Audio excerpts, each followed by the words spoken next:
Hey, what's up guys and gals? My name is Rick 9G. Thank you so much for joining me today. We're going to be talking about a film from 1902 called A Trip to the Moon. Now, if you are fans of classic movies, classic TV, then this channel is for you. I have over 1,700 videos on classic TV shows and movies, so be sure to browse, check out the channel. You're going to be having endless hours of fun here. But as I mentioned, this film is a very interesting one. I really wanted to show it to you in terms of looking at it, deep diving into this film a little bit, not giving you all the history or anything like that, but giving you a little bit of information, because I want to tell you that this film was stolen. I mean, the history of film is so interesting, but there's always things that are happening behind the scenes like this story. So let's get right to it. As I mentioned, this film was made in 1902. Yes, 1902.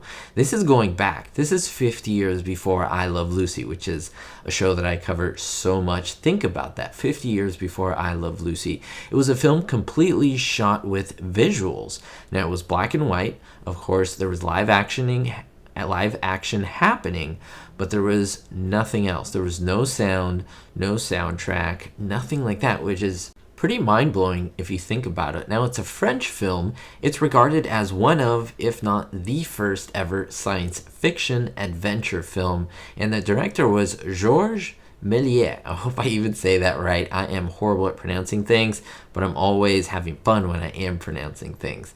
And what is great is that this was an inspiration film from a very famous guy, Jules Verne, and his novel From the Earth to the Moon.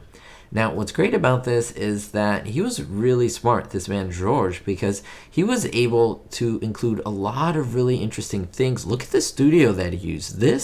Every single scene in this film, which is about 11 minutes long, was filmed right here. They were all static shots, but he had special effects like smoke, and he was really creative in how he used the camera. If you haven't seen this film, you should really check it out because it is interesting. And the most iconic thing about this film is essentially the moon scene. Now, what happens is that there's a professor, and essentially because there's no sound, you have to kind of interpret the plot. So here's what I believe, and everyone has written, their own opinions on what's happening, but there's a professor at what seems like a university, and he's going to go to the moon. Now, he goes along with 5 other men, and he goes into the spacecraft that essentially looks like a giant bullet. They load it in a gigantic cannon, and they launch it off. They just fire it off into the moon, and the moon has a face. It is anthropomorphic. And what's great about it is there are reactions coming from this face that is essentially the moon, and it gets shot right in the eye. It's a very famous image I'll put here.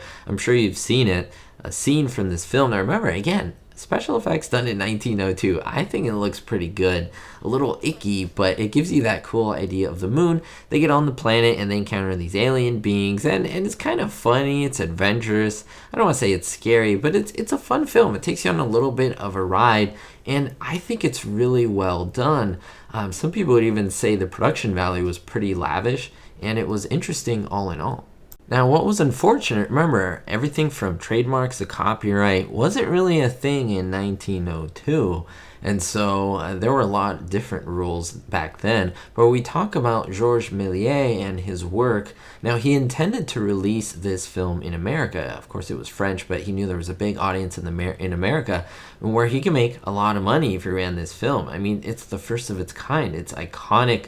I mean, it was at the time unbelievable. It was advanced. Think about that, right? He was going to release it in America, making all this money. However, there was this man that you may have heard of, Thomas A. Edison. Yep, Mr. Lightbulb himself. Now, his film technicians, remember, this man had some money. He had his own film technicians. Edison made films as well. They secretly made copies of A Trip to the Moon, which unfortunately were shown across the US within weeks of production of the film, beating Georges Méliès to the count. He didn't even have time to put this out in America. Thomas Edison did it first.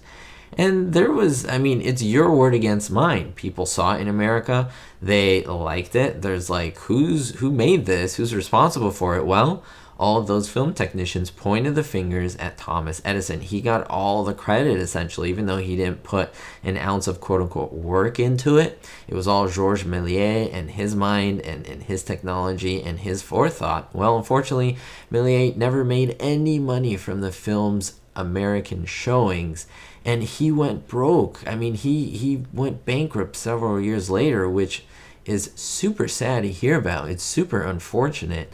And Edison made a fortune from this film that he essentially took from this other guy. Now, this is pretty controversial because, I mean, some people would say, hey, finders keepers, and he took an advantage. Other people may say, poor George, I mean, he put all this work into it. But now that's why we have these copyrights and trademarks and all these things that protect intellectual property. But then there's the other side of it, which we won't get into. But I want to know, have you seen this film, A Trip to the Moon? What do you think about it? Remember, I've shown you clips of it, but if you haven't seen it, you can just Google it, look at it. It's available online. Like I said, maybe on your lunch break you can watch it. It's pretty fun to watch. But remember, it's a different time. It's a different time, different quality. But remember how groundbreaking this was. Look at the effects, the smoke effects. It's really, really good. I think you're going to like it. I'd love to hear your thoughts down below. Whose film was this really? Was it Edison's? Was it Méliès? I mean, was Edison okay with taking this film? Because, I mean, there was no trademark, nothing like that. And there was no patent, essentially, on it. So what do you think? Love to know your thoughts. Thanks so much for the support, as always. And most importantly, no matter what, always be positive and be hopeful.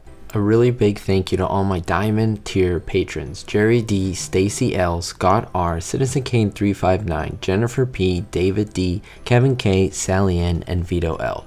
If you want to be on this list or receive exclusives as a great way to support the channel, visit my Patreon description below. Thank you.